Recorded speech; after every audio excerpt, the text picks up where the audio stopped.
Montaigne did not begin philosophy with distant truths. He began with a wound much closer. Does a human being truly understand himself? That question is not gentle. It strips away certainty. It confronts every easy image we build about who we are. Long before the modern world learned to celebrate confidence, Montaigne had already revealed something harder. The self is not transparent. The self is unstable, divided, unfinished. Before we continue, you are gently invited to subscribe, leave a like, and share a comment. This channel is a small space for grounding and reflection, created for those who seek a calmer way of understanding themselves and the world. If you feel comfortable, tell us where you are and what time it is for you. Your presence here matters, and your words help weave a quiet community across the distance. May what follows bring you ease, clarity, and a softer place to rest your thoughts.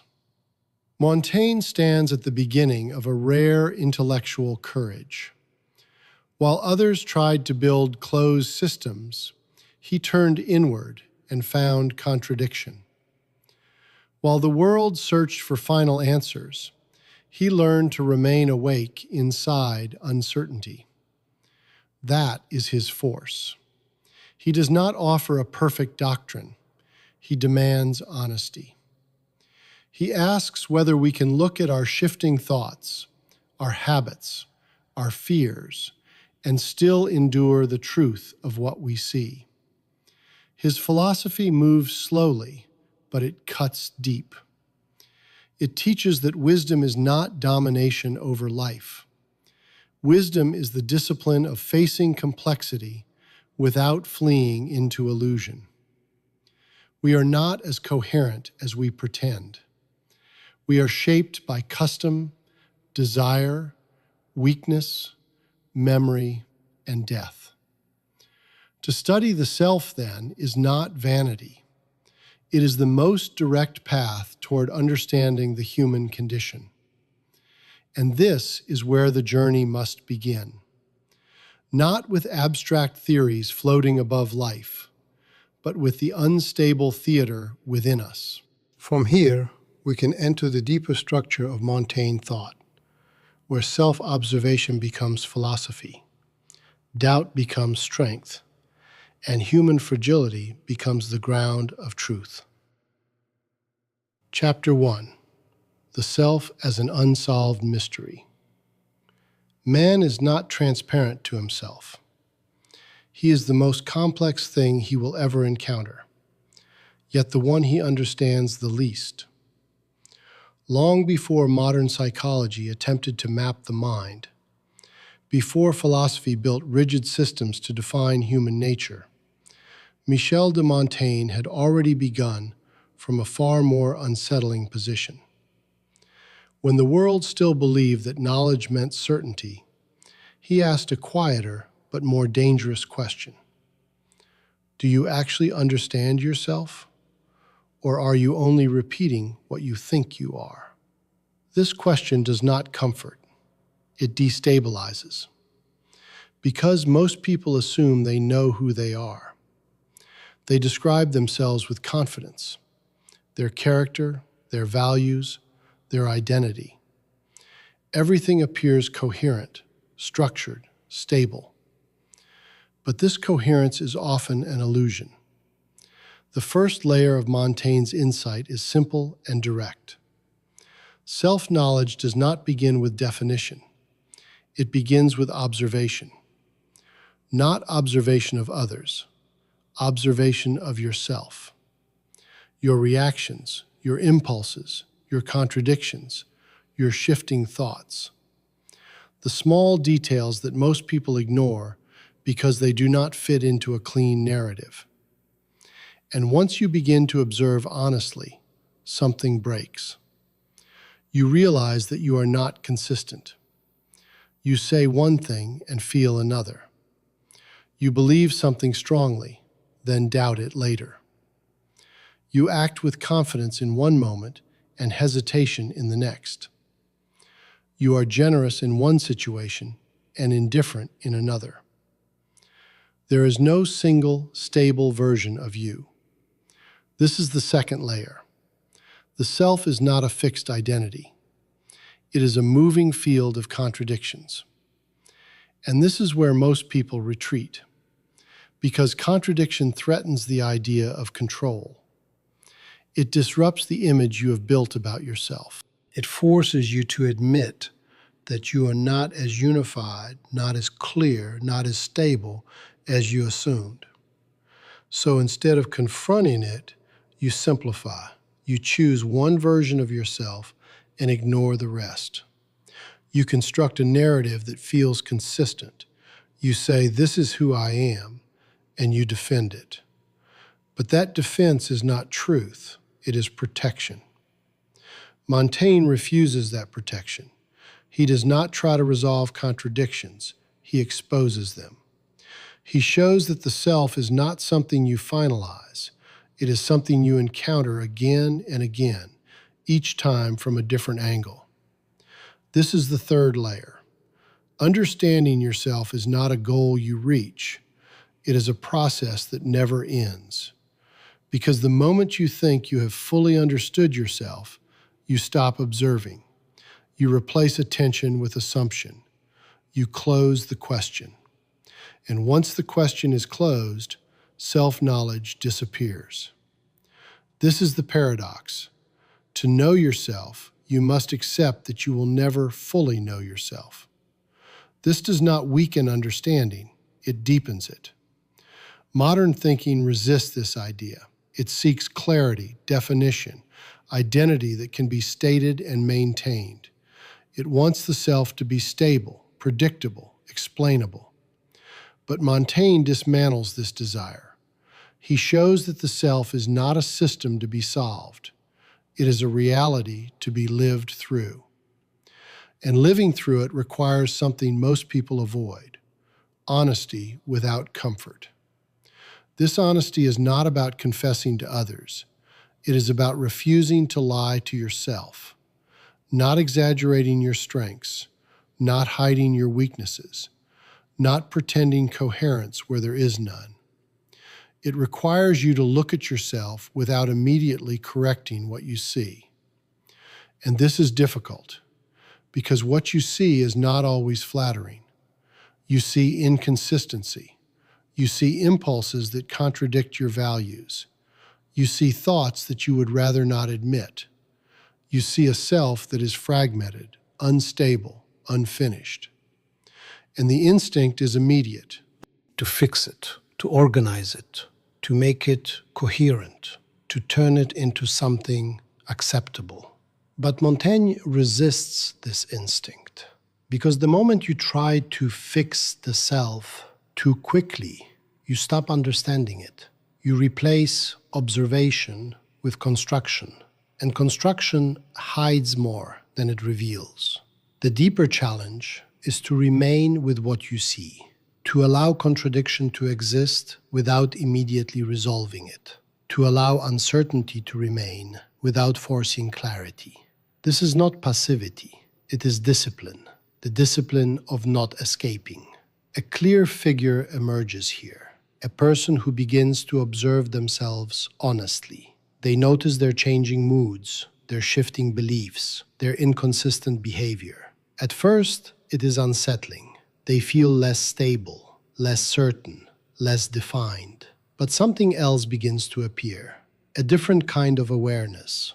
Not the awareness of a fixed identity, but the awareness of movement, of change, of complexity. They no longer say, "This is who I am," with absolute certainty. They begin to say, "This is what I am experiencing."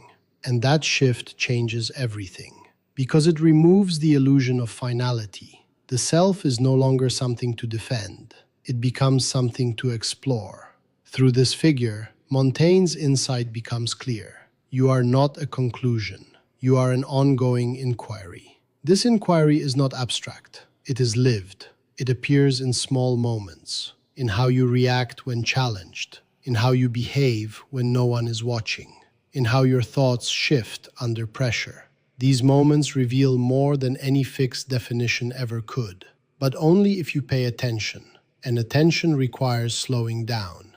This is where Montaigne stands against the modern world, even more sharply in 2025. A world that demands speed, clarity, immediate answers, fixed identities. You are expected to know who you are, to present it clearly, to maintain it consistently. There is no space for hesitation, no tolerance for contradiction, no patience for uncertainty. And so people construct themselves quickly. They adopt identities. They define their values. They present a version of themselves that can be understood, recognized, categorized. But beneath that construction, something remains untouched. The real complexity, the parts that do not fit, the contradictions that cannot be easily explained. And because these are ignored, the understanding of the self remains shallow. You know how to describe yourself, but you do not truly know yourself. Montaigne's philosophy interrupts this process. He does not offer a better identity. He removes the need for one. He invites you to step into a different relationship with yourself, one where you do not rush to define, but stay long enough to observe, one where you do not force coherence, but accept complexity. This is not comfortable, because it removes certainty, but it replaces it with something more real. Clarity that is not fixed but alive, a clarity that changes as you change, that deepens as you observe, that remains open rather than closed. This is where true self-knowledge begins, not in knowing exactly who you are, but in recognizing that you are not finished, that your thoughts can shift, that your beliefs can evolve, that your identity is not something you lock in place, but something that unfolds. And this unfolding never ends, because as long as you live, you change. And as long as you change, the question remains, who are you now? Not yesterday, not in theory, now. And that question cannot be answered once. It must be faced repeatedly, each time with the same honesty, the same attention, the same refusal to escape into easy definitions. In the end, Montaigne does not give you a stable image of yourself. He gives you something more demanding, the responsibility to observe, to question, and to remain open to the fact that you may never fully grasp who you are. And it is precisely in that endless confrontation that the deepest form of understanding begins. Chapter 2: The Art of Wandering Thought. Thought does not reveal truth by moving straight. It reveals truth by refusing to obey the illusion of order. Long before philosophy became obsessed with systems, before logic was elevated as the only legitimate path to knowledge, Michel de Montaigne had already broken away from that rigidity. When the world still believed that thinking must be structured, linear, and precise, he chose something far more unsettling. He allowed thought to wander. The question is not whether your thinking is logical. The question is whether your thinking is alive.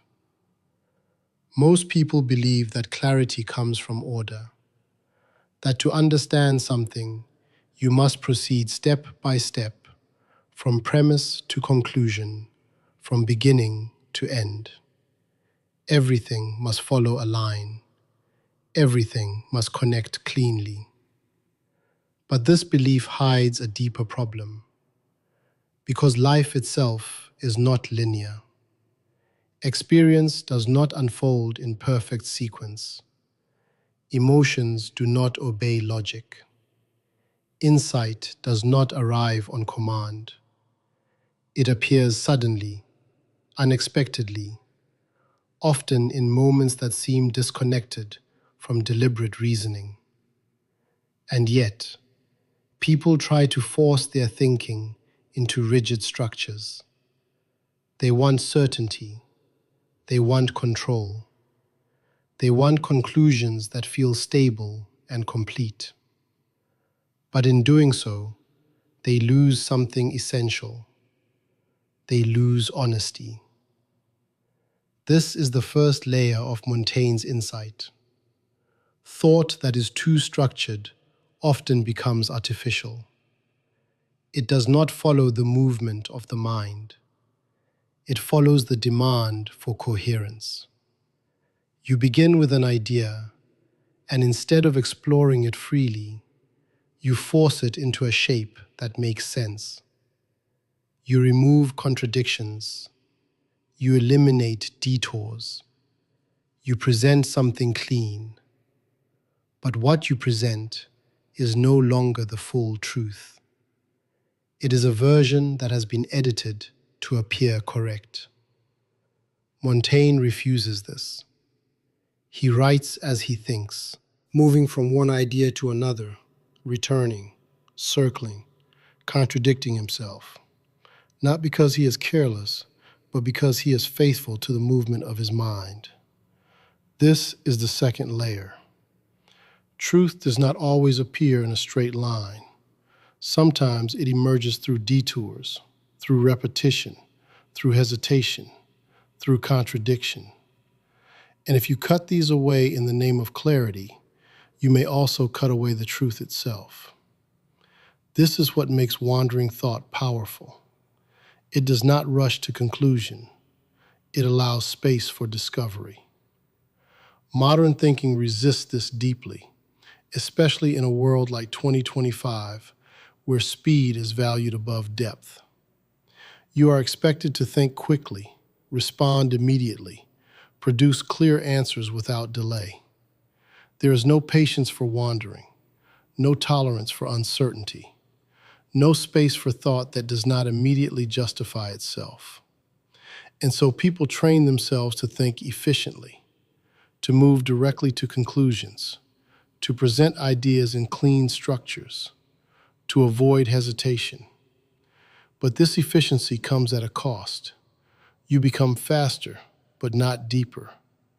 Because depth requires time. It requires staying with an idea even when it is unclear. It requires allowing your thoughts to move without knowing exactly where they will lead. And most people cannot tolerate that.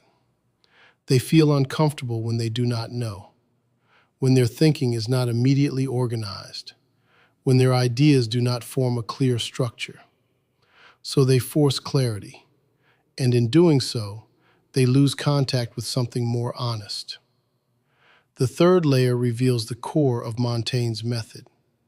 He values sincerity over perfection. Not sincerity in the emotional sense, but in the intellectual sense. The willingness to follow a thought where it actually goes, not where it should go. This is rare, because most people do not think to discover, they think to confirm. They begin with a position, then build arguments to support it. They organize their thoughts to make them appear strong. They avoid anything that weakens their structure. This creates the illusion of intelligence. But it is not genuine thinking. It is construction. Montaigne dismantles this. He allows his thoughts to contradict each other. He admits uncertainty. He changes direction. He explores without knowing the outcome. And in doing so, he reveals something deeper. Thinking is not about defending a position. It is about encountering reality. And reality is not always consistent. A clear figure emerges here, a person who tries to think honestly. They begin with a question, not an answer. They follow their thoughts without forcing them into a predetermined structure. At first, it feels unstable. Their ideas are not clear. Their conclusions are not fixed. They move from one perspective to another, sometimes contradicting themselves. It feels like confusion. But something else is happening. They are no longer thinking to appear correct. They are thinking to see. And seeing is different because it does not guarantee coherence. It does not promise certainty. It reveals what is actually there, even if it is fragmented, even if it is incomplete. Through this figure, the truth becomes visible. Wandering thought is not weakness. It is courage. The courage to remain in uncertainty long enough for something real to emerge. The courage to admit that you do not fully understand. The courage to follow your mind without immediately controlling it. This does not mean abandoning logic. It means not reducing thought to logic alone, because logic organizes, but it does not always discover. Discovery often begins in disorder, in moments where your thinking is not yet clear, where connections are not yet obvious, where meaning has not yet formed. And if you leave too quickly, you miss it. This is the deeper tension. People want clarity, but clarity that comes too quickly is often superficial. It resolves the question before it has been fully explored. It gives you an answer, but not understanding. Montaigne chooses differently. He remains. He allows his thought to unfold, to circle, to return. He does not rush to finish, because he understands something most people avoid. Thinking is not about reaching the end. It is about staying with the process. This transforms the relationship to knowledge. You no longer seek final answers. You seek better questions.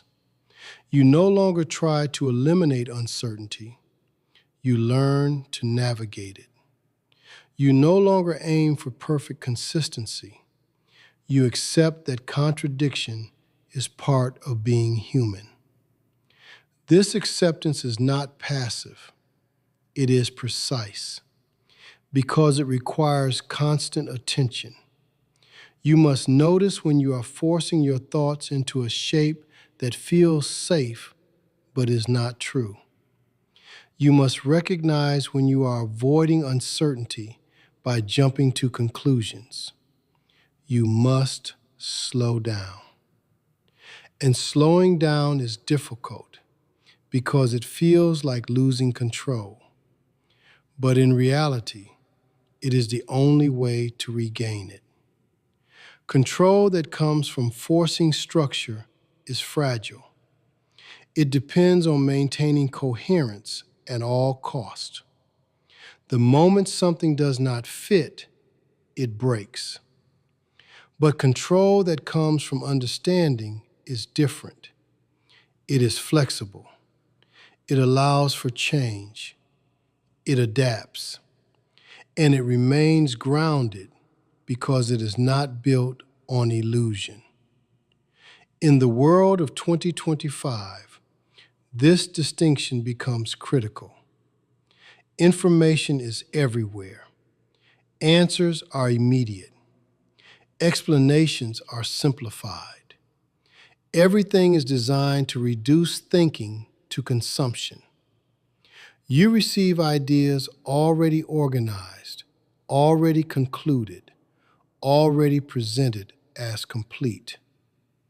And this creates a dangerous habit.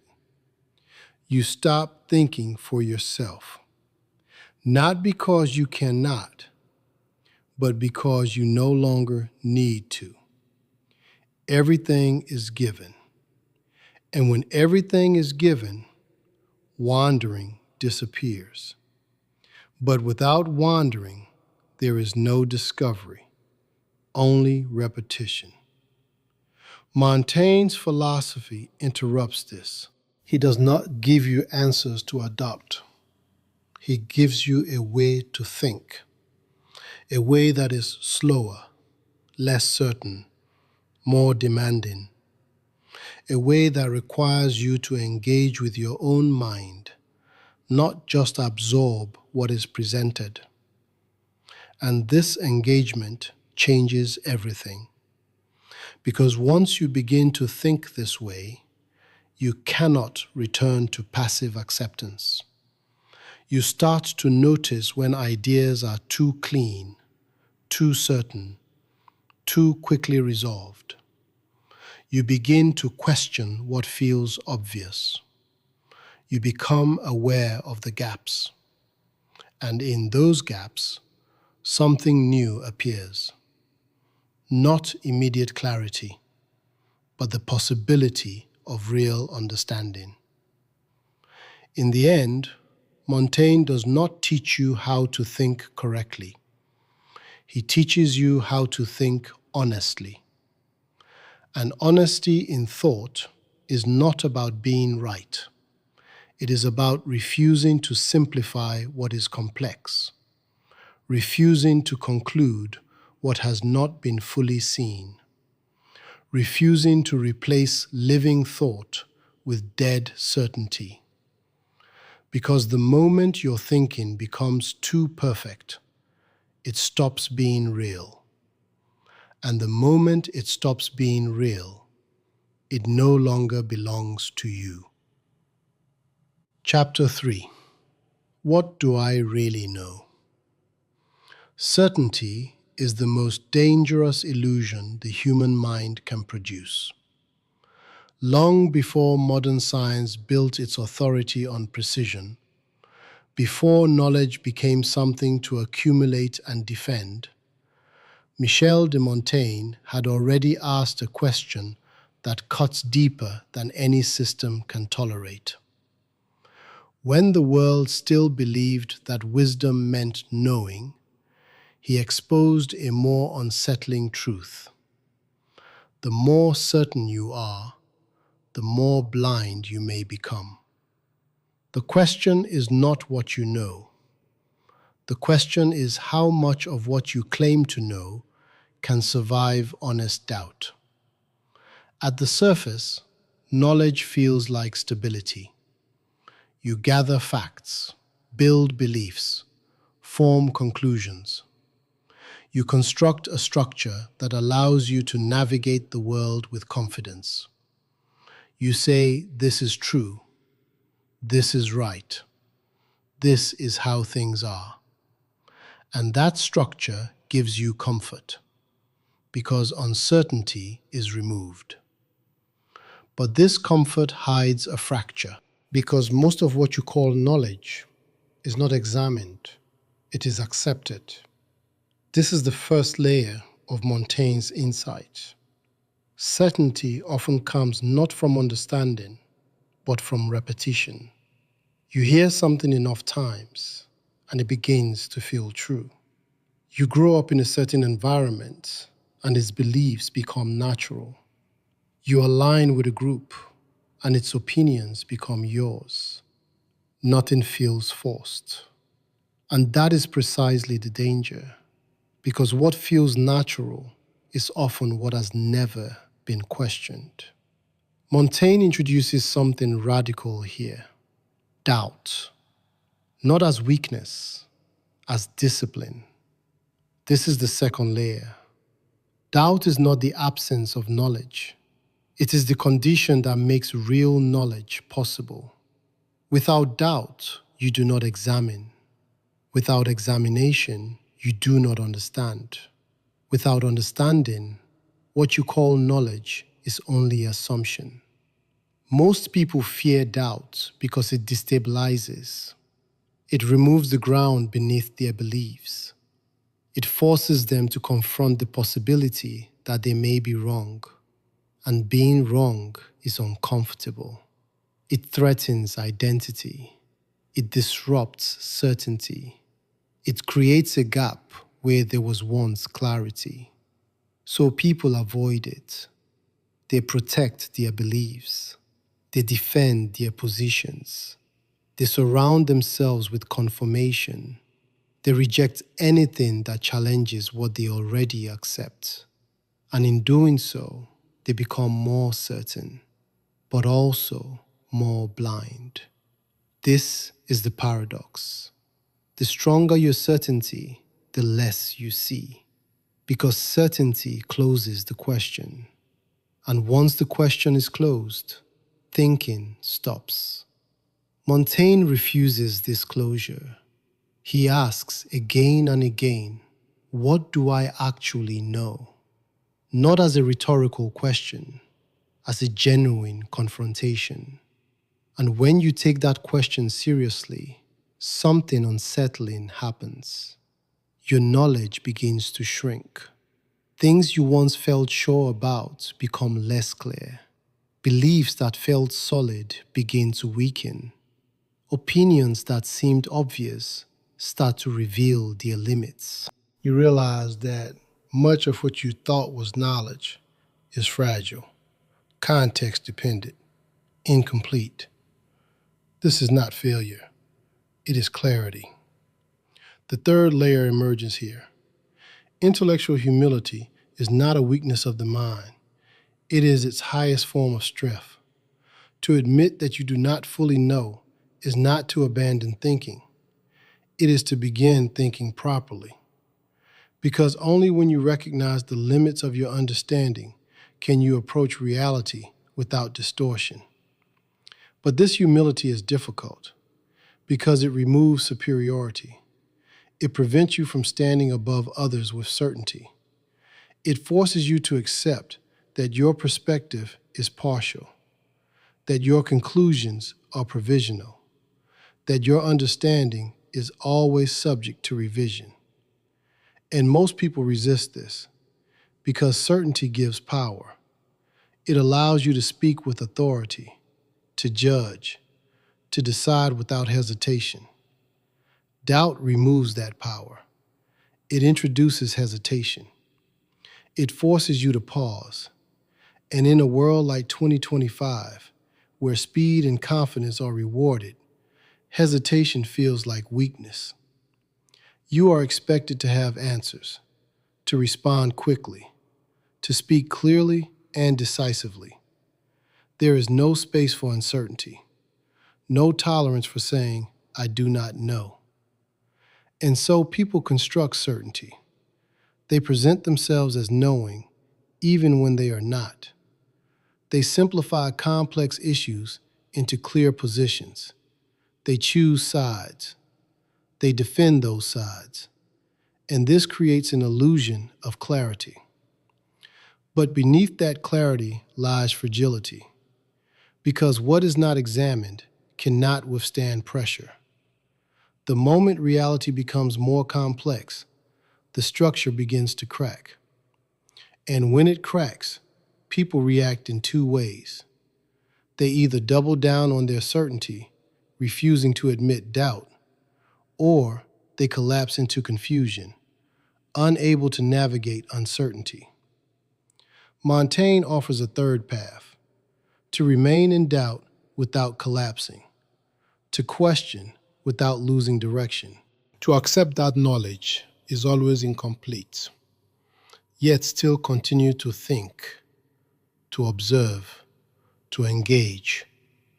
This is not easy because it requires balance. Too much certainty leads to blindness. Too much doubt leads to paralysis.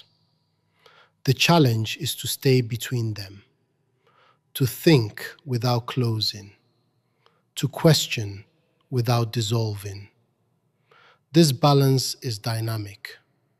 It requires constant adjustment.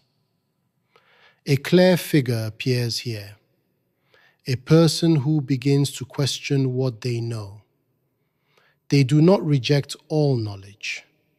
They do not abandon belief, but they no longer hold anything as absolute. They examine their assumptions. They test their ideas. They remain open to being wrong. At first, it feels unstable. They no longer have the same confidence. They hesitate more. They see multiple sides of an issue where before there was only one. It feels like losing clarity, but something deeper is forming, a different kind of understanding, not rigid, not final, but more precise, because it is aware of its own limits. Through this figure, Montaigne's insight becomes undeniable. Wisdom does not begin with certainty. It begins with the recognition of ignorance. Not total ignorance, but partial, situational, always present. And this recognition changes how you relate to everything. You listen more carefully. You judge less quickly. You think more deeply. Because you are no longer trying to confirm what you already believe. You are trying to see what is actually there. This shift transforms knowledge itself. It is no longer something you possess. It becomes something you engage with, something that evolves, something that demands attention rather than assumption. But this transformation comes at a cost. You lose the comfort of absolute answers. You lose the simplicity of clear positions. You lose the ease of thinking you are right. And in their place, you gain something less stable, but more real. A relationship with truth that is not based on certainty, but on continuous questioning. This is where Montaigne stands apart. He does not build a system. He does not offer final conclusions. He leaves questions open. And this openness is not a failure. It is the point. Because a closed system may feel complete, but it stops growing. An open question remains alive, and life requires that openness. In the end, the question, "What do I know?" is not meant to be answered once. It is meant to follow you, to interrupt your certainty, to expose your assumptions, to force you to confront the limits of your understanding again and again. And each time you face it honestly, something shifts. You become less certain, but more aware, less confident, but more precise, less rigid, but more capable of seeing. And in that shift, knowledge stops being a shield. It becomes a path that never fully ends, a path that demands humility at every step. Because the moment you believe you have reached the end, you have already stopped seeing. And that is where true blindness begins. Chapter 4. Habit rules you more than reason. What you call natural is often nothing more than repetition that has been left unquestioned for too long. Long before modern sociology exposed the power of conditioning, before psychology began to analyze behavioral patterns, Michel de Montaigne had already uncovered a more unsettling truth. When people still believed that they acted according to reason, he saw that most human behavior is governed by something far less visible. Not logic, not truth, but habit. The question is not whether you think for yourself. The question is how much of your thinking was decided before you ever began.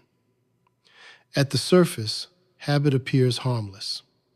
It gives structure to life. It creates familiarity. It allows you to act without constantly reconsidering every decision.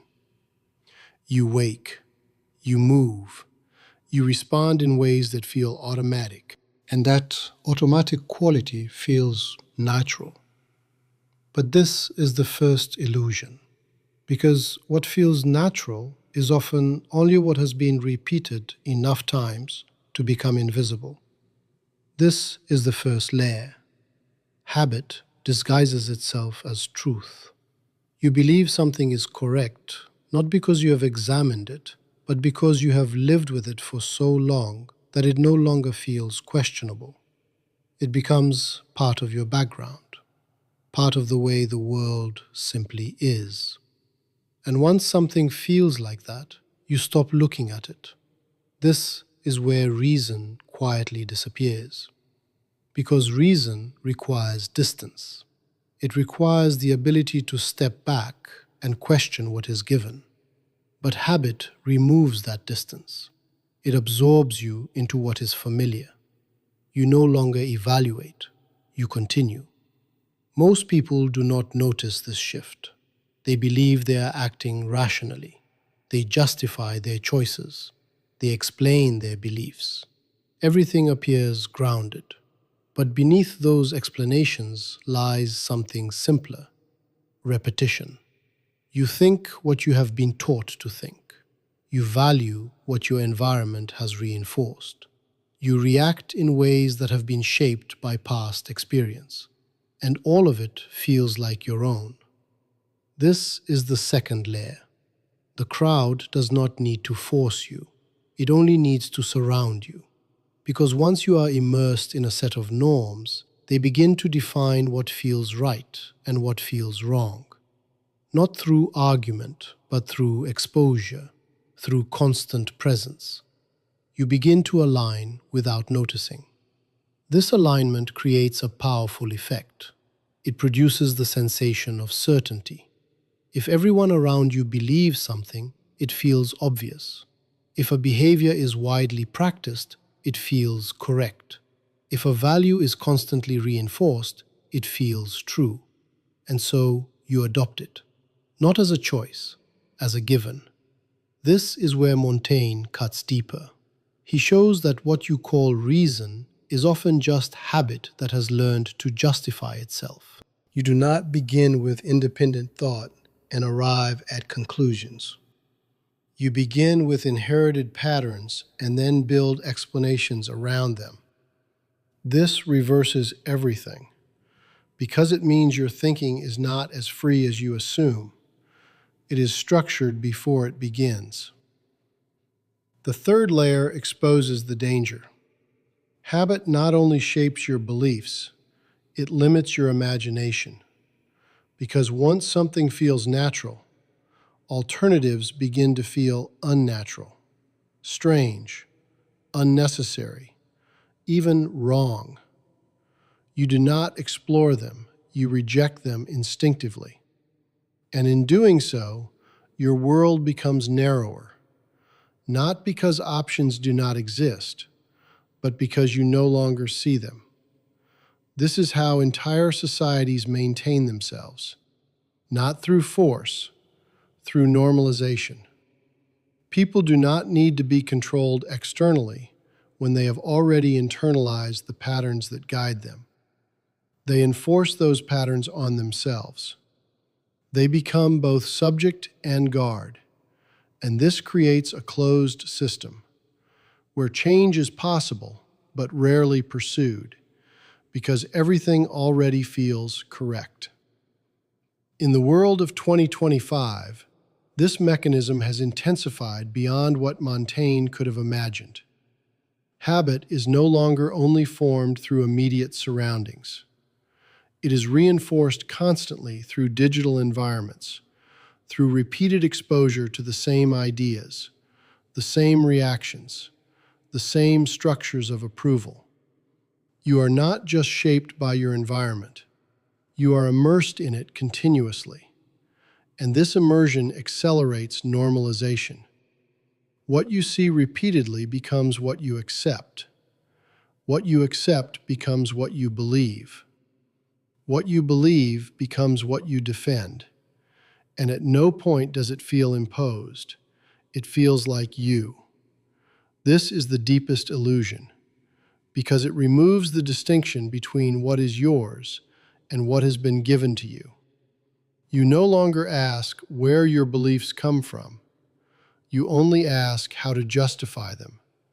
And justification is easier than examination, because examination threatens stability. To question your habits is not a small act. It destabilizes everything built on them: your values, your identity, your sense of right and wrong. And most people do not want that instability. They prefer continuity, even if that continuity is built on unexamined assumptions. This is where the existential dimension emerges. Because if your life is shaped by habit more than reason, then your existence is not fully yours. It is inherited, maintained, repeated, but not chosen. And that realization is difficult to accept, because it challenges the image you have of yourself as a thinking being, as someone who decides, who understands, who acts with intention. It forces you to consider that much of what you call intention is patterned response, and that much of what you call understanding is familiarity. A clear figure emerges here, a person who begins to question their habits, not dramatically, not all at once, but in small moments. Why do I believe this? Why do I react this way? Why does this feel right? At first, the answers are immediate, because they have always been there. But when examined more closely, they begin to weaken. They reveal themselves as borrowed, as learned, as reinforced. And this creates discomfort, because what once felt stable now feels uncertain. The ground shifts. But in that shift, something becomes possible. Awareness.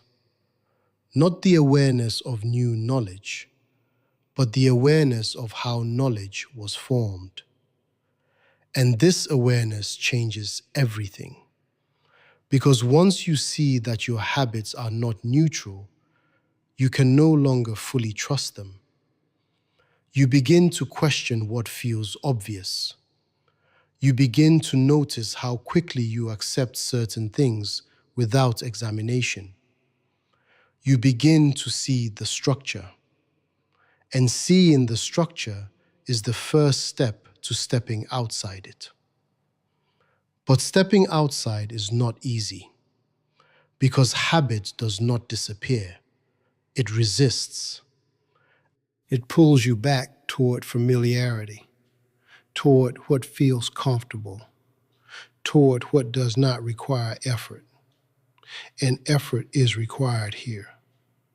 The effort to pause before reacting, the effort to question before accepting, the effort to remain in uncertainty long enough to see beyond what is given. This effort is not constant. It cannot be, but it must exist. Otherwise, you remain fully inside the system. Montaigne does not ask you to eliminate habit. That would be impossible. He asks you to become aware of it, to recognize its influence, to understand that what feels natural may not be true. And that understanding creates a different relationship to your own life. You are no longer fully absorbed. You begin to see the difference between what you do automatically and what you choose deliberately. And in that difference, freedom appears, not as total independence, but as moments of interruption, moments where you are no longer carried by repetition, moments where you can decide. This is where reason returns, not as a dominant force, but as a counterbalance, a way of questioning what habit presents, a way of opening space where there was once only continuation. In the end, Montaigne does not destroy habit. He exposes its power. He shows that it governs more than you realize, shapes more than you notice, and defines more than you would willingly admit. And once you see that, the question becomes unavoidable. Are you living according to what is true, or according to what has simply been repeated long enough to feel like it is? Chapter 5: The Self as a Living Laboratory. The most important truths about humanity are not found in theories. They are found in the quiet, uncomfortable observation of oneself.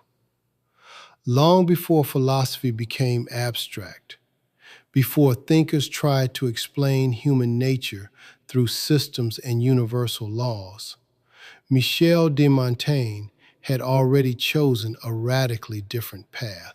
When others looked outward for answers, he turned inward, not to escape the world, but to confront it at its closest point. The question is not what humans are in general. The question is what you are, here, now, when you stop hiding behind explanations. This shift changes everything. Because most people think of themselves as something already known, a fixed identity, a stable character, a defined personality. They describe themselves with certainty, as if they were objects that can be measured and explained. But Montaigne refuses this. He does not treat the self as a conclusion. He treats it as an experiment. This is the first layer. The self is not something you define. It is something you observe in motion. Your thoughts change.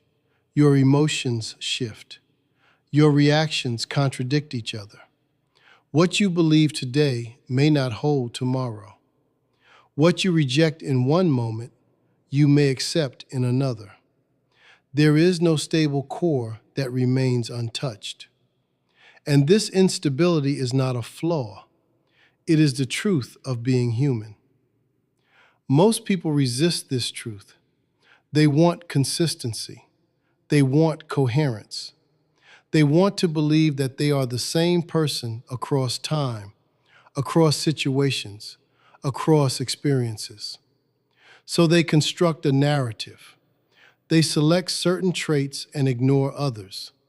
They emphasize what feels stable and hide what feels contradictory. They present a version of themselves that appears unified. But that unity is artificial. It is built. And what is built can conceal more than it reveals. This is the second layer. The self is not a story you tell. It is a process you live through. Montaigne approaches himself not as something to define, but as something to study. He observes his own fears, his own impulses, his own inconsistencies. He does not try to correct them immediately. He does not try to justify them. He records them, not for confession, for understanding. This is where the idea of the self as a living laboratory emerges. You are not separate from what you study. You are the subjects and the objects at the same time. And this creates a unique possibility, because what is most personal becomes the closest access to what is universal. This is the third layer. The individual is not isolated from humanity. It is the entry point into it. When you examine your own reactions, you are not only learning about yourself, you are encountering patterns that exist in others. Fear, desire, contradiction, hesitation, inconsistency. These are not unique to you. They are human. But they can only be understood clearly when you see them directly, not as abstract concepts, but as lived experiences. This is why Montaigne writes about himself, not because he believes he is special, but because he recognizes that the self, when observed honestly, reveals something beyond itself. Modern thinking often separates the personal from the philosophical. It assumes that personal experience is subjective, unreliable, limited. But Montaigne reverses this. He shows that what is closest is often the most revealing, because it is real, not filtered through theory, not simplified into concepts, but experienced directly. And direct experience carries a weight that abstraction cannot replace. This is where discomfort enters, because to observe yourself honestly is not easy. You do not only see what you like, you see everything. Your inconsistencies, your irrationality, your impulses that contradict your values, your moments of weakness, of hesitation, of avoidance. And there is no distance. You cannot step outside yourself completely. You must face it from within. This is the fourth layer. Self-observation is not neutral. It confronts. It exposes.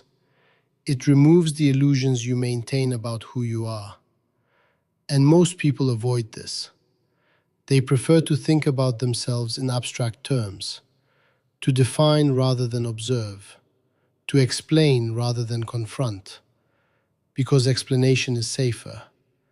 It allows you to control the narrative. Observation removes that control. It shows what is there, not what you want to present.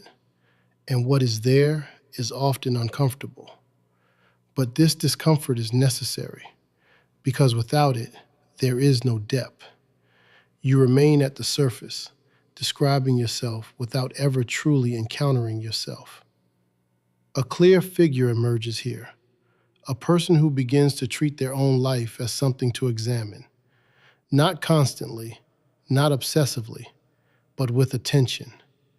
They notice how they react under pressure, how their beliefs shift in different situations, how their emotions influence their thinking. At first, it is unsettling. They see contradictions. They see instability. They see that the image they had of themselves does not fully match their actual behavior. It feels like losing control. But something else begins to appear. Clarity. Not the clarity of certainty, but the clarity of seeing what is actually happening. And this clarity is different. It is grounded. It is precise. Because it is based on observation, not assumption. Through this figure, Montaigne's insight becomes undeniable. You cannot understand humanity without understanding yourself. And you cannot understand yourself without being willing to see what is uncomfortable. This is not narcissism. It is discipline. The discipline of attention. The discipline of honesty. The discipline of not turning away. In the world of 2025, this discipline is rare because attention is constantly pulled outward, toward information, toward images, toward other people's lives.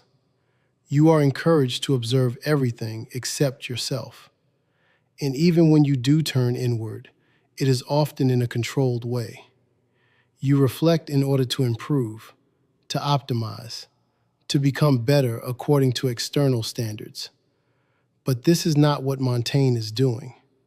He is not trying to improve himself into an ideal. He is trying to understand what he is. And understanding comes before improvement. Because without understanding, improvement is blind. You may change your behavior, but you do not know why. You may adopt new habits, but you do not know what they are replacing. You may appear better, but you remain unclear.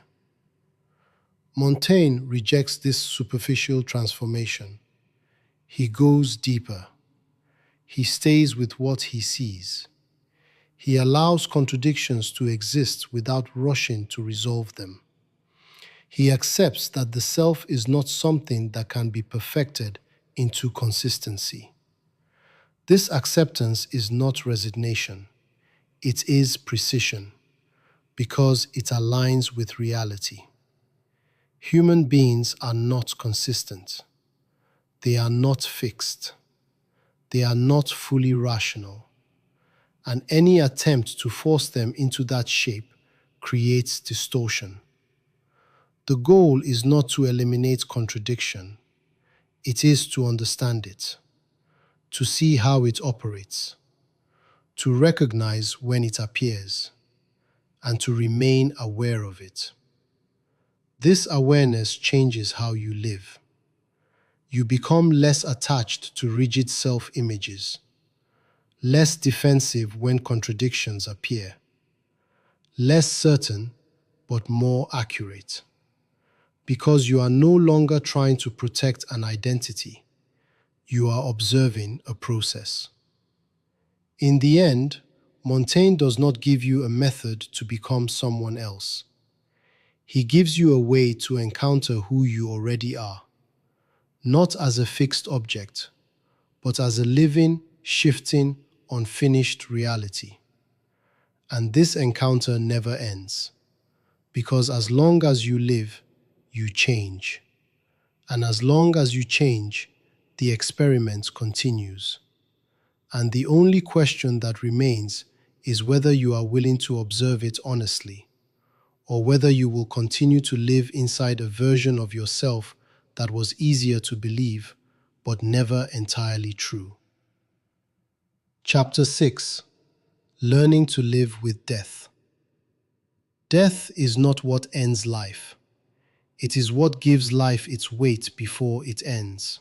Long before modern culture pushed death to the margins, before it became something hidden behind hospitals and silence, Michel de Montaigne had already taken a different path. When others feared death as an interruption, he treated it as a companion, not something to escape, but something to understand. The question is not how to avoid death. The question is why you are living as if it does not exist. At the surface, death is distant. You know it will happen, but not now, not today, not in this moment. It belongs to the future, to a time that feels abstract and undefined. And because it feels distant, it loses its force. You continue your routines, you make plans, you delay decisions, you assume that there will always be more time. This is the first illusion, because death is not only an event in the future, it is a condition of the present. This is the first layer of Montaigne's insight.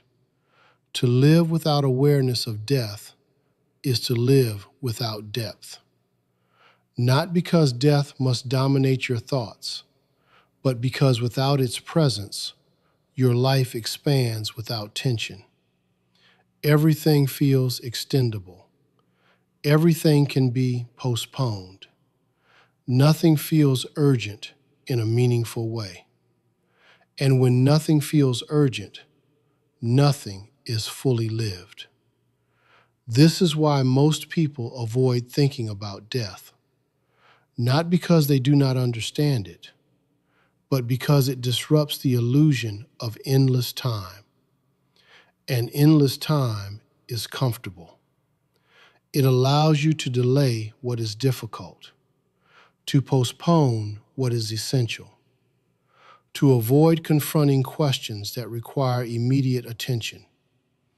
You tell yourself there will be another moment, another opportunity, another chance. But this belief is fragile because it is based on assumption, not reality.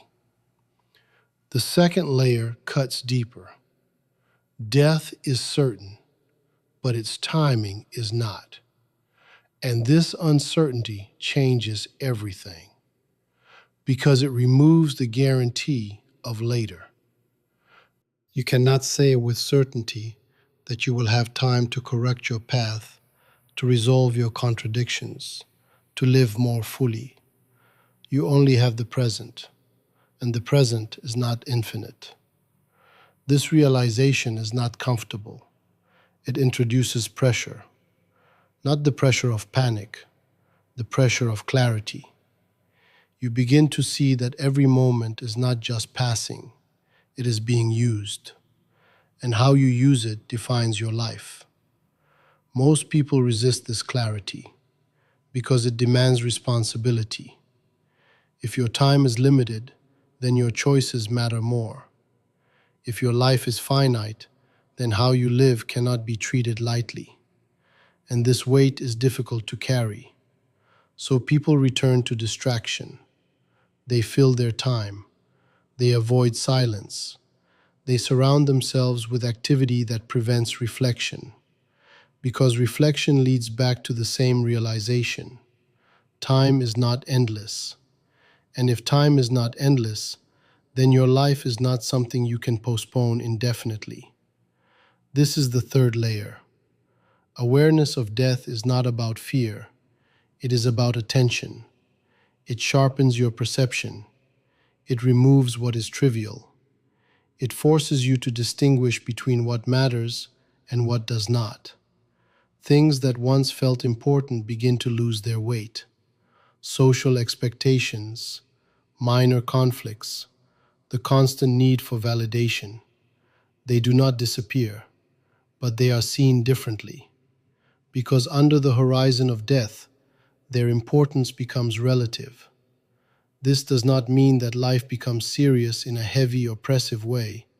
It becomes precise. You no longer scatter your attention across everything. You begin to focus, not because you are told to, but because you see the limitation. And limitation creates meaning. This is the fourth layer.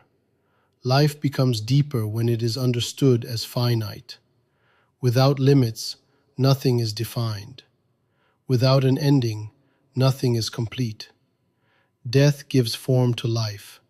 It defines its boundaries. And within those boundaries, your choices take shape. This is where Montaigne diverges from fear. He does not treat death as something to dread. He treats it as something to integrate. Not to think about constantly, but to accept as part of existence. This acceptance changes your relationship with fear, because fear of death often comes from avoidance, from treating it as something unknown, something distant, something that should not be approached. But when you bring it closer, when you allow it into your awareness, it becomes less abstract, more real, and paradoxically, less overwhelming. Because what is faced directly loses some of its power. What is avoided grows. A clear figure appears here, a person who begins to reflect on their own mortality, not in a dramatic way, not in crisis, but quietly.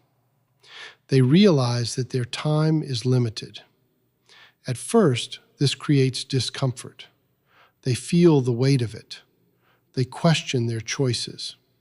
They see how much of their life has been spent on things that do not matter deeply. It feels unsettling. But then something shifts.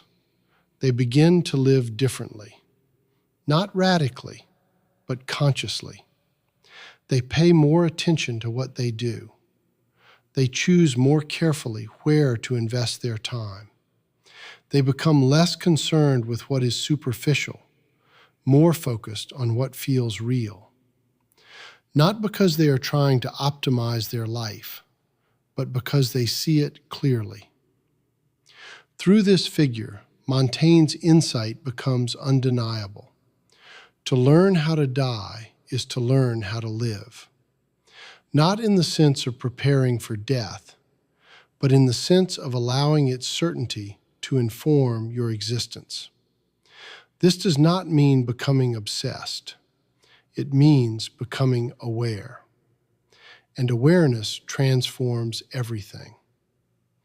In the world of 2025, this transformation is rare because death is constantly pushed away, hidden, delayed, replaced with distractions that keep attention at the surface. You are encouraged to live as if time is abundant, as if there will always be more. And this creates a strange condition.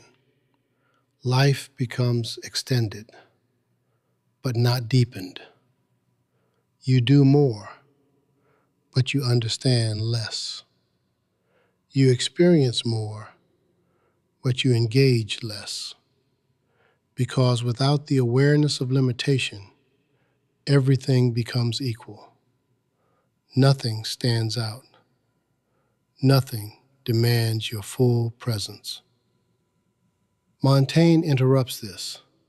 He brings death back into the center of life, not as a threat, but as a frame that defines what matters. And once you see that frame, you cannot ignore it, because it reveals something simple. Your life is not endless. And because it is not endless, it is yours to shape now. Not later, not eventually, now. This is where the final tension emerges. You can acknowledge this truth, or you can avoid it. If you avoid it, life becomes easier in the short term. Less pressure, less confrontation, more comfort, but also less depth. If you acknowledge it, life becomes more demanding, more precise, more exposed, but also more real. Because you are no longer living under the illusion of infinite time. You are living within the reality of finite existence. And within that reality, every choice becomes significant, not because it leads to perfection, but because it is part of a limited whole. In the end, Montaigne does not teach you how to defeat death. He teaches you how to remove its illusion, to see it clearly, to accept it, and to allow that acceptance to reshape how you live. Because the moment you truly understand that your life will end is the moment you can no longer justify living it as if it does not matter. And from that moment on, every day becomes a question, not of how long you will live, but of whether you are actually living at all. Chapter 7. The body is not separate from thought. Man does not think with the mind alone. He thinks with the weight, limits, and impulses of a body he cannot escape.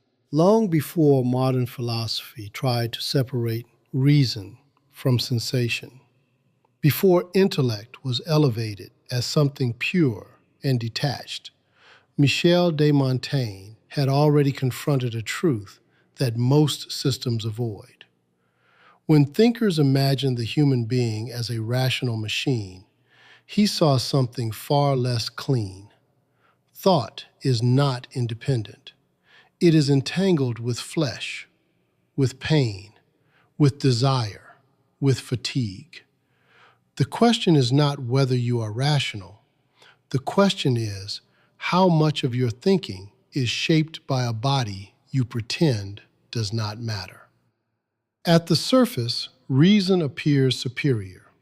It organizes, analyzes, judges. It gives the impression of clarity and control. You believe that your thoughts are the result of logic, that your decisions follow from deliberate reasoning. But this is the first illusion. because your body is always present, not as a passive container, as an active force. This is the first layer of Montaigne's insight. The body does not interrupt thinking. It participates in it. Your hunger changes your mood. Your fatigue weakens your judgment. Your physical pain narrows your focus. Your desire redirects your attention. Even the smallest sensations influence how you perceive the world, and yet you continue to speak as if your thoughts were independent, as if they existed in a separate space, untouched by the conditions of your body. This separation is false, and it creates distortion, because when you ignore the body, you misunderstand the mind. The second layer cuts deeper. What you call reason is often a negotiation with your physical state. You justify what you feel. You explain what you desire. You rationalize what your body is already pushing you toward. And this happens quietly. You do not notice the influence because it feels like you. This is where Montaigne becomes precise. He does not reduce thought to biology, but he refuses to separate them. He sees that the human being is not divided into clean parts. Mind and body are not two opposing forces. They are intertwined. And to understand one, you must acknowledge the other. Most philosophies resist this. They prefer purity.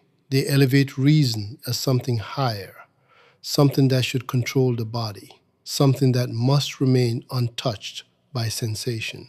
But this creates an ideal that does not exist, because no one thinks without a body. No one decides without being influenced by physical conditions. No one lives as pure reason. This is the third layer.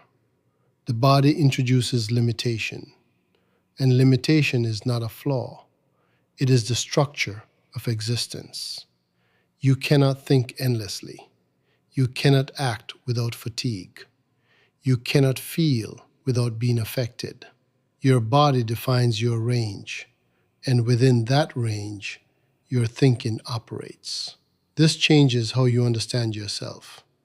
You are not an abstract mind moving freely through ideas. You are a finite being whose thoughts are shaped by physical reality. This realization removes illusion, but it also introduces discomfort because it reduces control. You are not fully in command. Your clarity can fade. Your judgment can weaken. Your decisions can shift based on conditions you do not fully control. And this instability is difficult to accept. So people deny it. They pretend that their thinking is stable, that their reasoning is consistent, that their decisions are purely logical. But this denial creates blindness, because what is ignored continues to operate. The fourth layer exposes something deeper. The body is not only limitation, it is also access. It is through the body that you experience the world, through sensation, through emotion, through physical presence. Without it, there is no perception, no contact, no reality.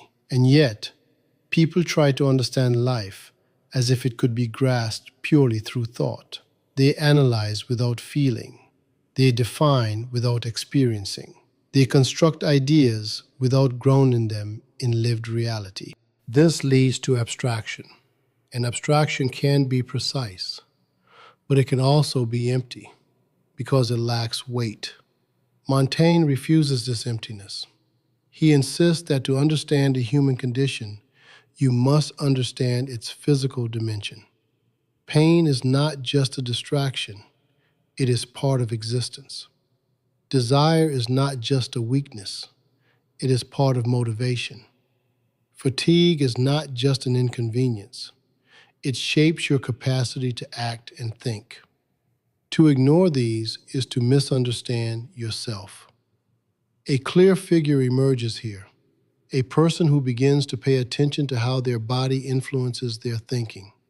They notice that their mood shifts with physical state, that their clarity changes with rest or exhaustion, that their decisions are not as stable as they assumed.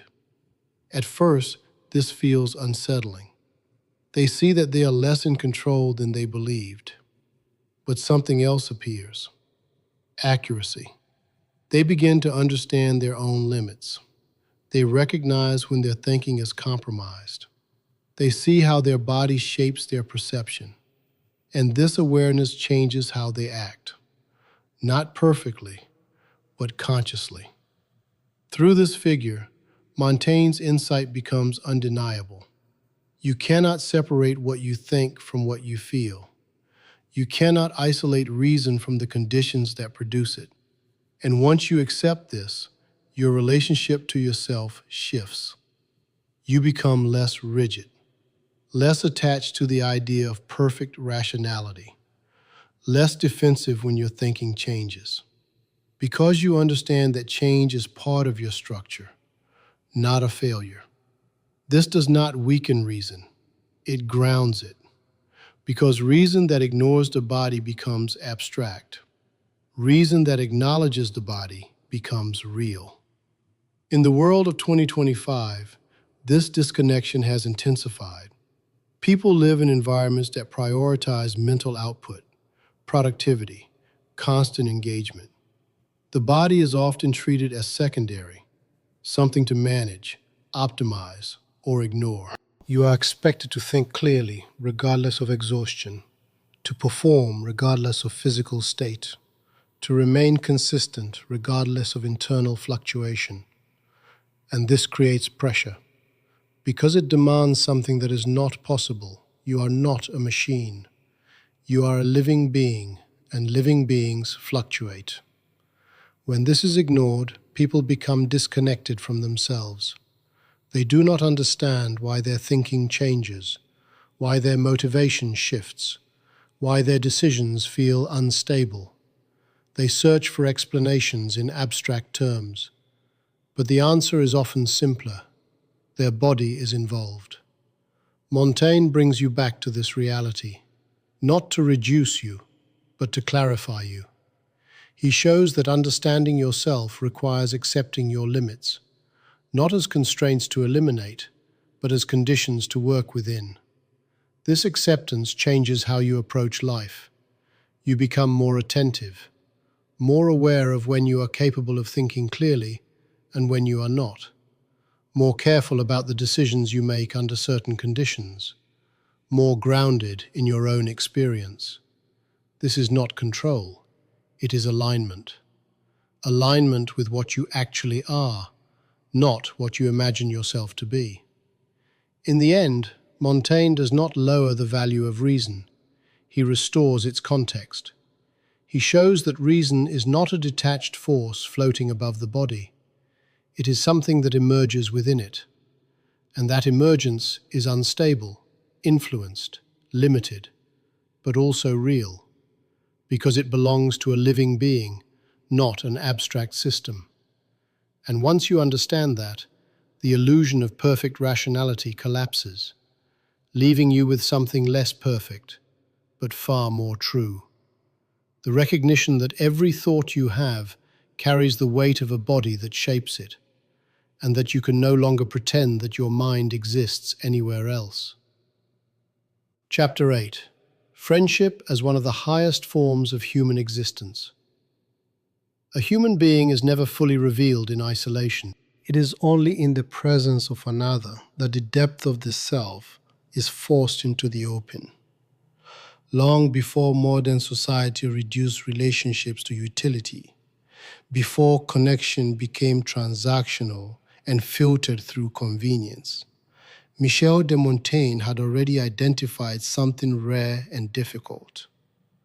When the world still organized relationships around obligation, status, and advantage, he pointed to a form of bond that escapes all calculation. Friendship, not as exchange, but as recognition. The question is not how many connections you have. The question is whether there exists a bond in your life that is not based on need. At the surface, relationships appear everywhere. People interact, cooperate, share, depend on one another. Society is built on these connections. Family, colleagues, acquaintances, networks. But most of these are structured. They have a function. They serve a purpose. And because they serve a purpose, they are conditional. This is the first layer. Most relationships are sustained by necessity. You need something: support, security, validation, advantage. And the relationship continues as long as that need is met. Even affection can be shaped by expectation, by habit, by mutual benefit. Nothing here is false, but nothing here is free. Montaigne cuts beyond this. He describes a form of friendship that cannot be reduced to function, a bond that exists not because it is useful, but because it is irreplaceable, not chosen for advantage, not maintained for gain, but recognized. This is the second layer. True friendship is not constructed. It is encountered. You do not build it through effort alone. You do not negotiate its terms. You do not define its conditions. It appears. And when it appears, it is immediate, not in time, but in depth. You recognize something in the other that is not external, not based on shared interests, shared goals, or shared benefits, but something closer, a resonance. And this resonance cannot be explained fully. That is why Montaigne refuses to reduce it to reason, because reason seeks causes. Friendship of this kind has none that can be fully articulated. It is not because of this or that. It is because it is. This is the third layer. True friendship reveals the self in a way nothing else can. Because in most situations, you are performing. You adjust your behavior. You present a version of yourself that fits the context. You align with expectations. You protect your image. But in this kind of friendship, something shifts. You do not need to perform. Not because you decide not to, but because performance becomes unnecessary. You are seen, not in the sense of being observed, but in the sense of being recognized without explanation. And that recognition changes how you exist. Because for the first time, you are not maintaining an image. You are simply present. This is rare, because it requires vulnerability without defense. It requires allowing another to see what is not organized, not perfected, not controlled. And most people avoid this. They maintain distance. They protect themselves. They remain within roles. But in true friendship, those structures weaken. Not completely, but enough. Enough for something real to emerge. This is why Montaigne places friendship so high. Not as comfort, as revelation. Because through another, you encounter parts of yourself that remain hidden when you are alone. The fourth layer exposes the cost. Because what is rare is also fragile. Not fragile in the sense of easily broken, but in the sense of being irreplaceable. You cannot reproduce this bond. You cannot substitute one person for another. Because what exists is not generic, it is specific. And this specificity creates risk. If it is lost, something is lost with it. Not externally, internally. You lose a mirror that reflected you without distortion. You lose a presence that allowed you to exist without defense. And that loss cannot be compensated. Montaigne experienced this directly, and through that experience, he understood something most people only sense vaguely. To lose a true friend is not to lose a connection. It is to lose a part of yourself. Not because you depended on them, but because your existence was expanded through them. And once that expansion disappears, you feel the contraction. This is not weakness, it is depth, because only something real can leave such an absence. In the world of 2025, this depth is increasingly rare. Connections multiply, communication accelerates, people are constantly in contact, and yet something is missing, because contact is not the same as connection, and connection is not the same as recognition. You can speak with many, interact with many, share with many, and still never be seen. Because being seen requires more than presence. It requires alignment at a level that cannot be forced. And this cannot be scaled. It cannot be optimized. It cannot be manufactured. This creates a strange condition. You are surrounded, but alone. Not physically, existentially. Because without true friendship, yourself remains partially hidden.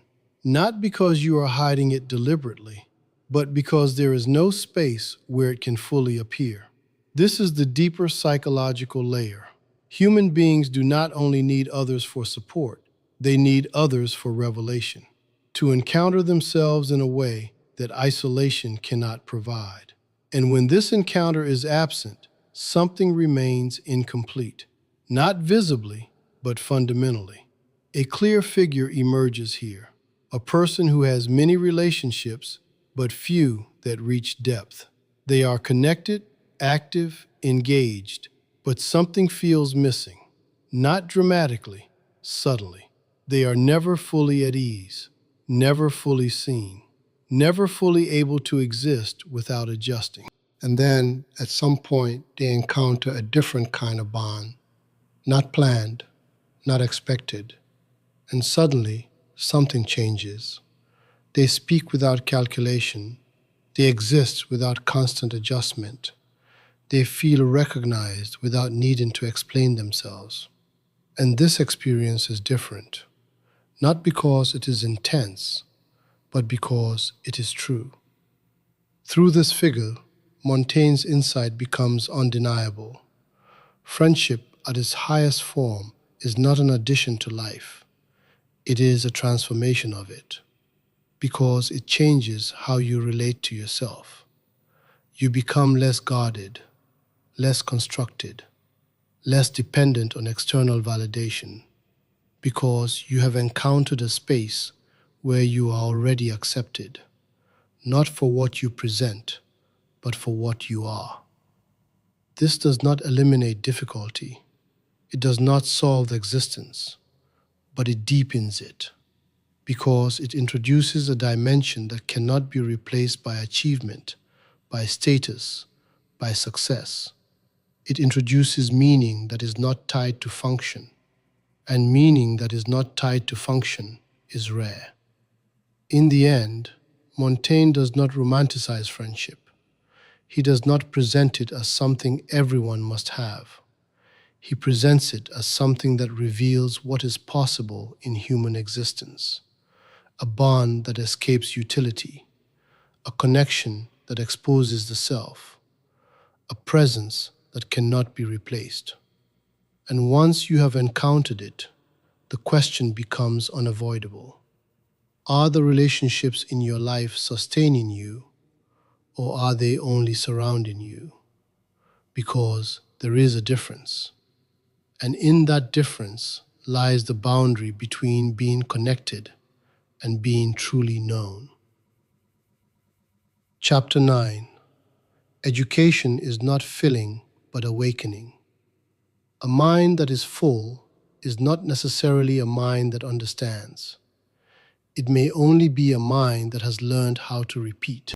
Long before modern education systems began to measure intelligence through accumulation, before knowledge became something to store, display, and certify, Michel de Montaigne had already exposed a deeper failure. When the world believed that learning meant possessing information, he asked a more unsettling question. What is the value of knowledge if it does not transform how you think? The question is not how much you know. The question is whether what you know has become part of how you live. At the surface, education appears straightforward. You are taught facts, theories, systems. You memorize, you recall, you apply. The more you accumulate, the more educated you are considered. This creates a clear structure. Knowledge is treated as content. The mind is treated as storage. And learning is treated as acquisition. But this structure hides a critical problem, because accumulation is not understanding. This is the first layer of Montaigne's insight. A mind can be full and still remain empty. You can repeat ideas without grasping them. You can explain concepts without internalizing them. You can quote knowledge without ever using it to shape your judgment. And this creates an illusion, the illusion of intelligence, because from the outside it appears that you know, but internally nothing has changed. Your thinking remains dependent. Your judgment remains weak. Your understanding remains superficial. This is the second layer. True education does not fill the mind. It awakens it. Awakening here does not mean inspiration. It means activation. The ability to question, to examine, to judge independently, not based on what has been given, but based on how you engage with what is given. Montaigne sees that knowledge only becomes valuable when it transforms into judgment, not stored, not displayed, used. This distinction is critical because knowledge without judgment is passive. It sits in the mind without direction. It does not guide action. It does not shape decisions. It does not influence how you interpret the world. It remains external. But judgment is internal. It is the ability to take what you know and apply it in a living context, to evaluate, to decide, to respond. And this cannot be memorized. It must be developed. This is where most education fails. Because it prioritizes content over thinking, it teaches what to know, but not how to engage. This creates individuals who are informed, but not independent. They rely on external structures to tell them what is correct. They look for authority, for validation, for established answers. And when those answers are not available, they hesitate, because they have not been trained to think, only to recall. This is the third layer. Education that does not awaken judgment produces dependency. You become capable of repeating, but not capable of deciding.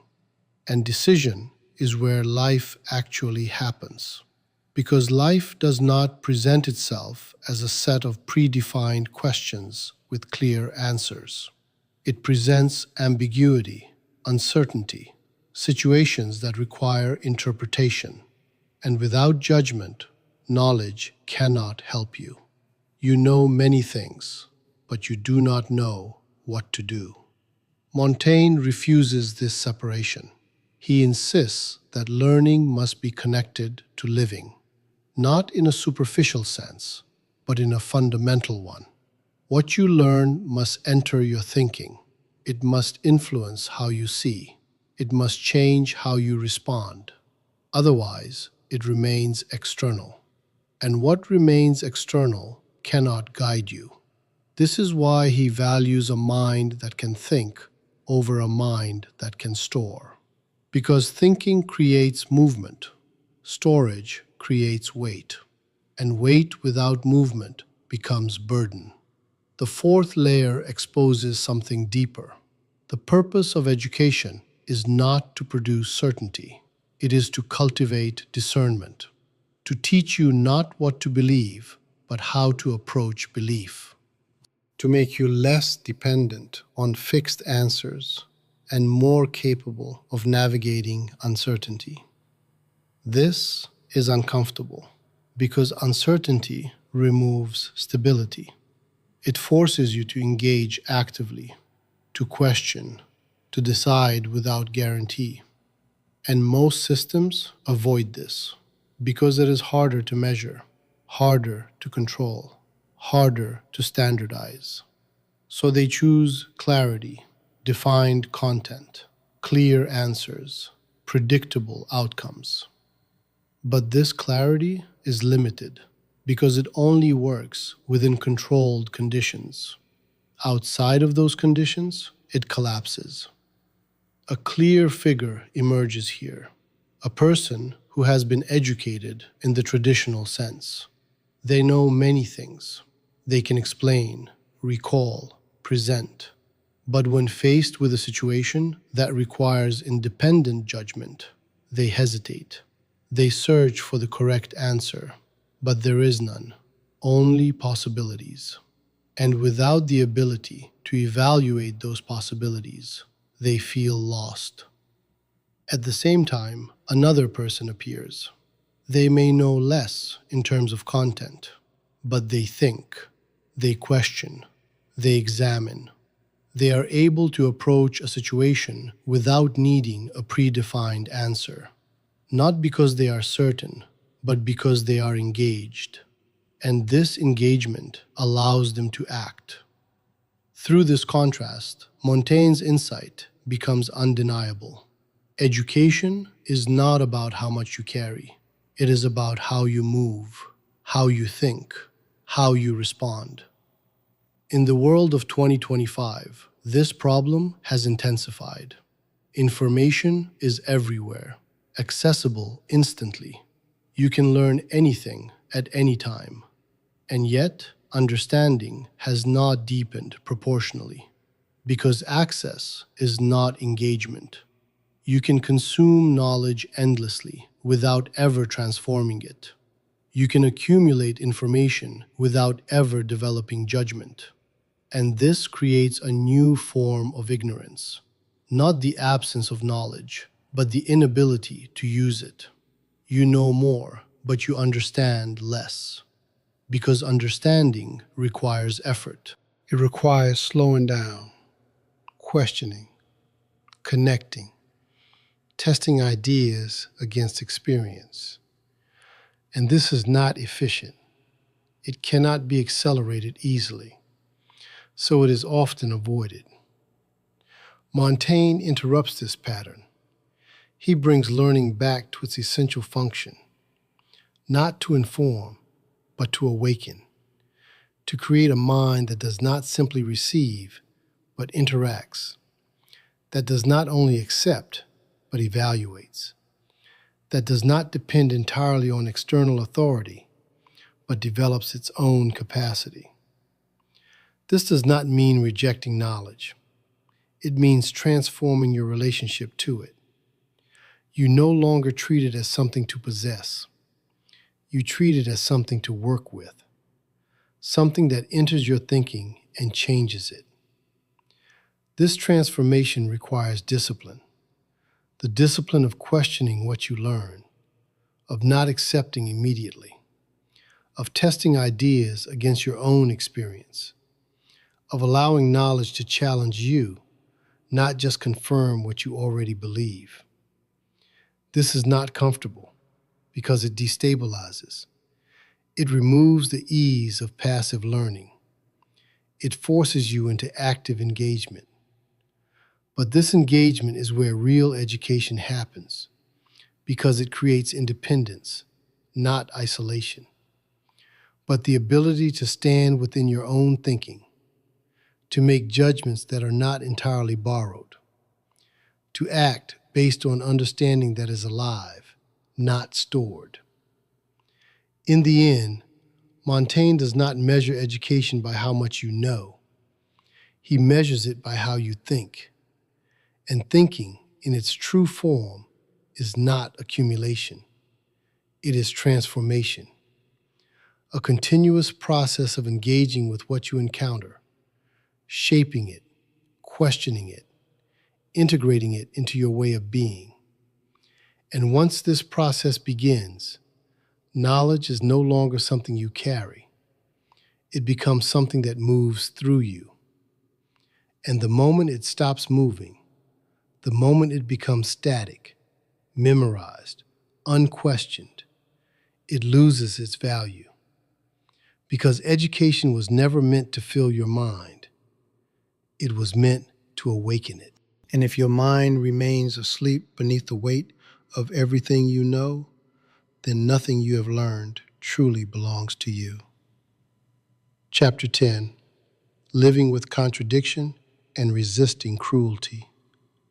Man is not consistent, and the moment he believes he is, he becomes dangerous. Long before modern ideologies claimed moral certainty, before systems promised absolute truth and perfect coherence, Michel de Montaigne had already exposed a deeper fracture. When the world still believed that virtue meant purity and consistency, he saw something far more unsettling.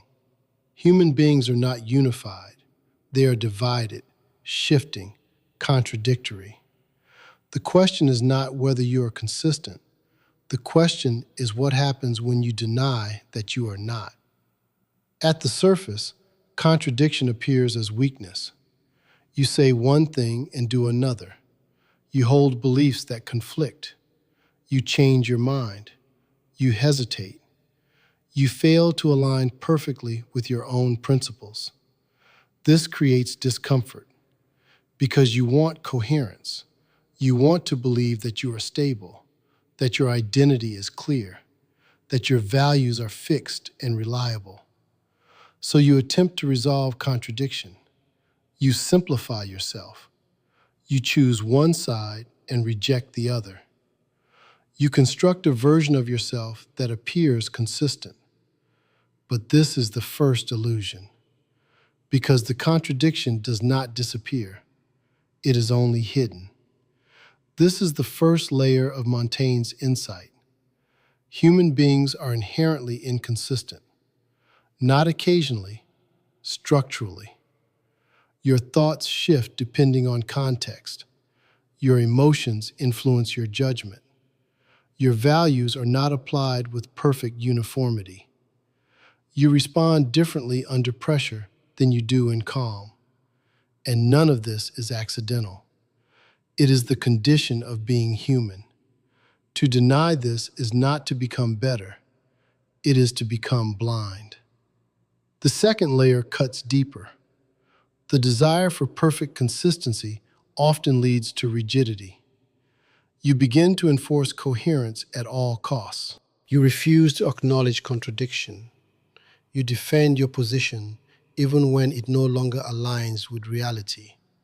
And this creates a dangerous transformation. You stop observing, you start protecting. Because once you commit to being consistent, you cannot allow yourself to see what disrupts that consistency. You ignore it. You justify it. You reshape reality to fit your narrative. And this is where error begins to harden into belief. Montaigne refuses this hardening. He does not attempt to eliminate contradiction. He reveals it. He shows that the self is not a stable system, but a field of tensions. And these tensions cannot be resolved completely. They must be lived with. This is the third layer. Wisdom is not found in perfect coherence. It is found in honest recognition of your limits. You are not fully rational. You are not fully consistent.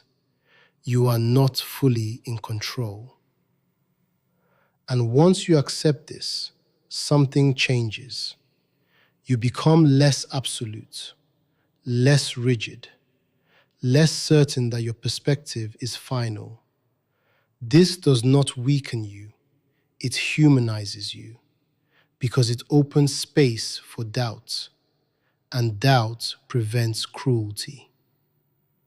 This is where the argument sharpens.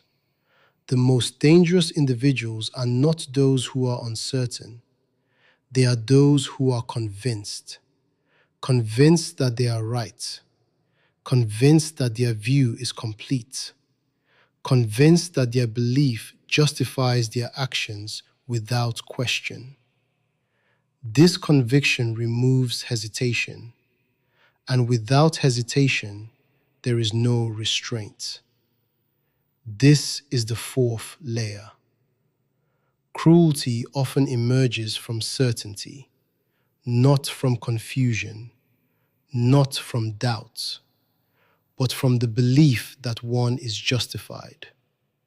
When you are certain, you no longer question the consequences of your actions.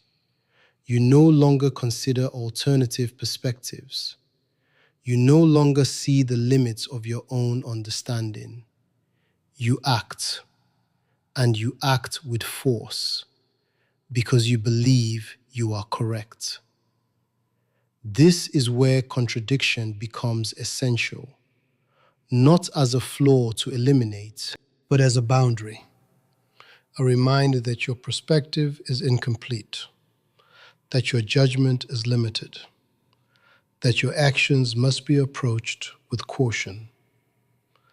Without this reminder, you become capable of anything, because you see no reason to stop. In the world of 2025, this danger has intensified. Certainty is rewarded. Strong opinions are amplified. Clarity is valued over nuance. And people are encouraged to take positions, to defend them, to assert them without hesitation.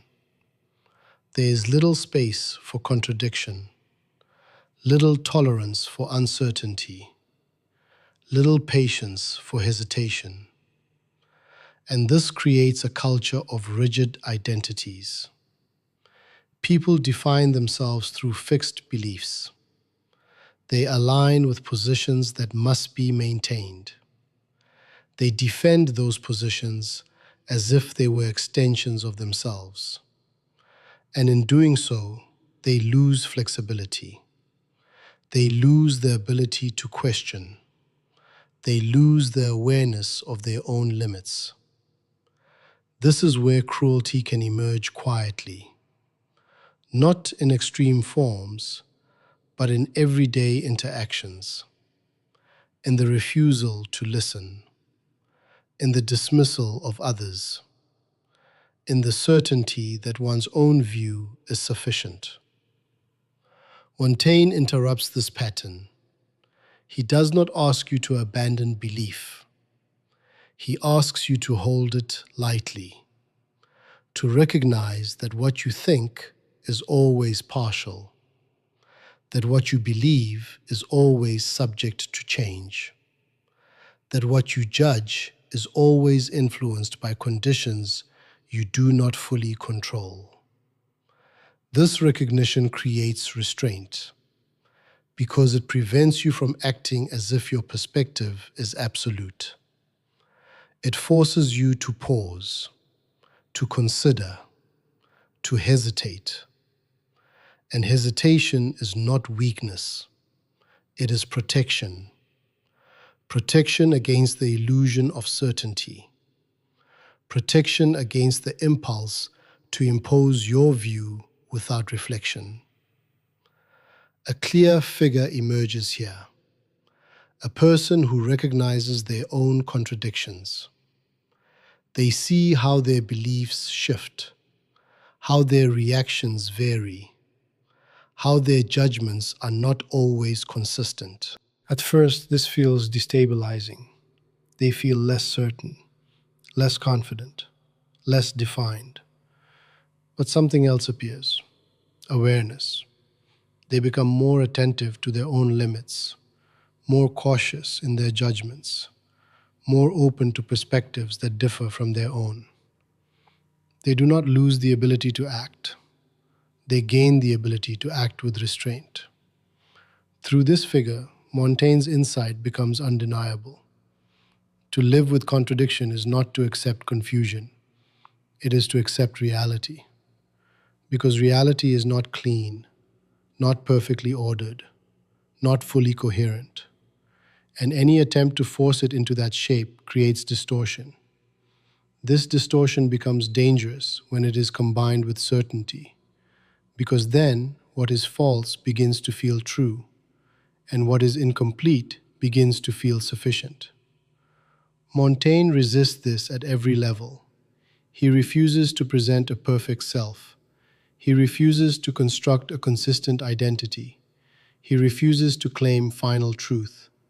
And in doing so, he preserves something essential: humility, not as modesty, but as awareness of limits.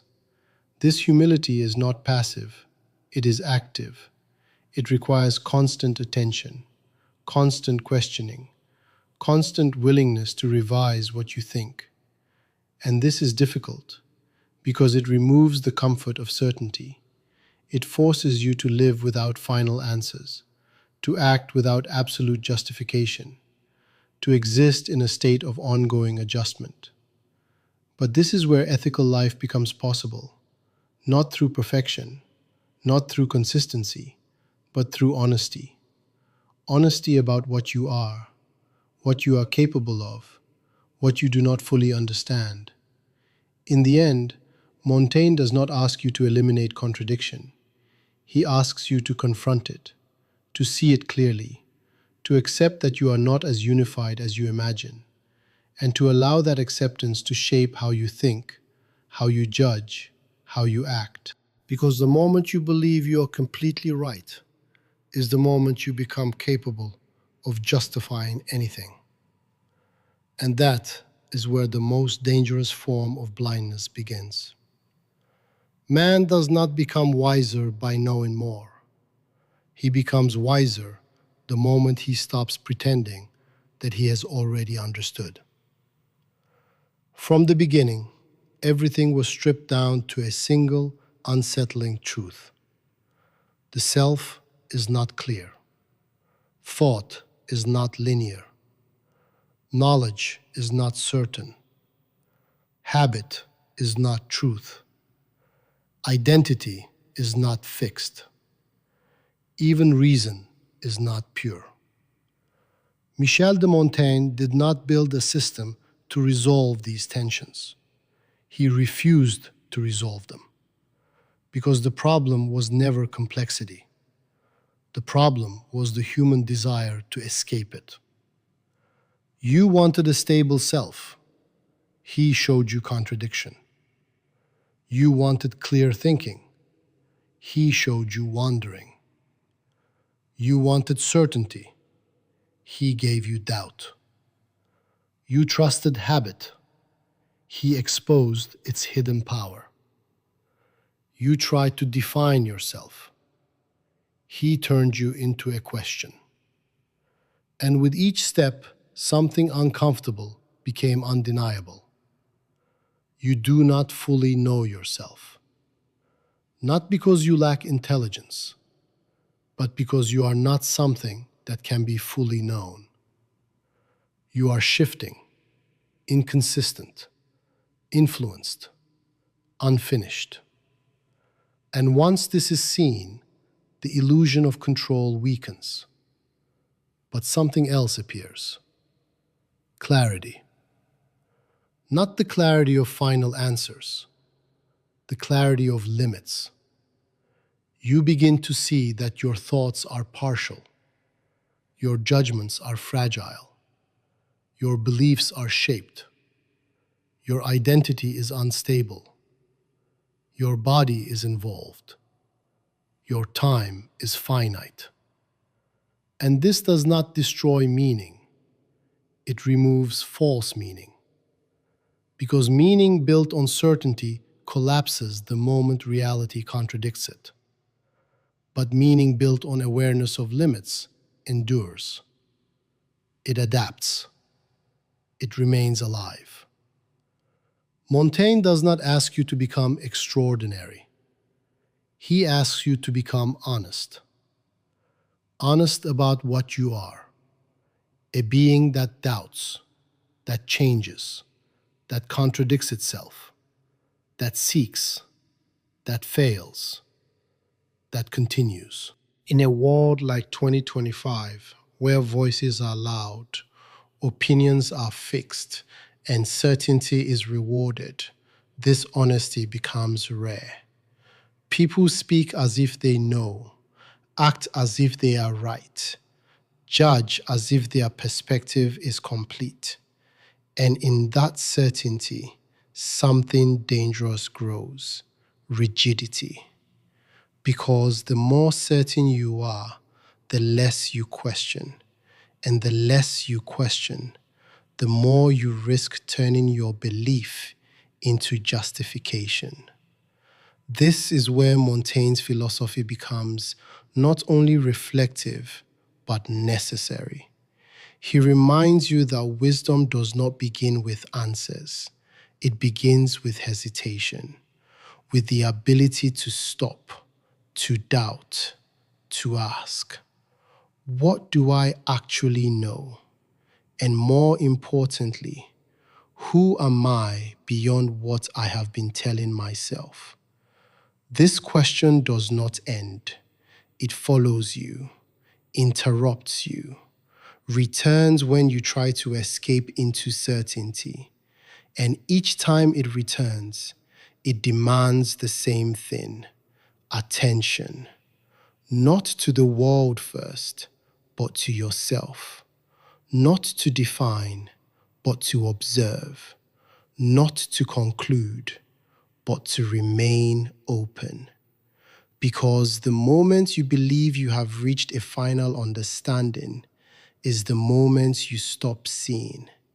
And the moment you stop seeing is the moment you begin to live inside an illusion that feels stable but is no longer true. In the end, Montaigne leaves you without a system, without a final answer, without a clear path. And that absence is not a weakness, it is the point. Because your life was never meant to be completed by someone else's conclusion. It was meant to be lived inside your own ongoing questioning. And the moment you accept that you do not fully know yourself is the moment you can no longer hide behind certainty. Only stand inside the complexity and begin for the first time to see.